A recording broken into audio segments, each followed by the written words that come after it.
Let's say there are two ways to get the current weather in a given city. Perhaps we have two different remote services, but sometimes one of these services responds a little bit slower.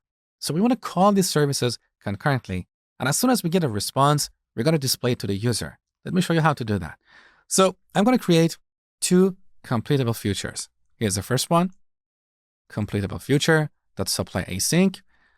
Let's say this is our slow link.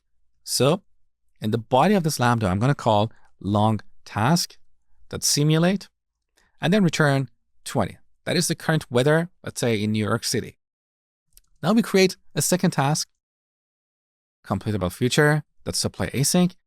Now this simulates a fast link. So here we return 20 immediately. Now we're going to call both these services concurrently. And as soon as one of them responds, we're going to print the result on the terminal. So here we call completable future dot. In the last video, you learned about all of. With this, we can wait for the completion of all tasks. We have another method called any of. This returns a new completable future that will complete as soon as one of these completable futures that we pass here completes. So just like before, we have var args here. We can pass any number of completable futures.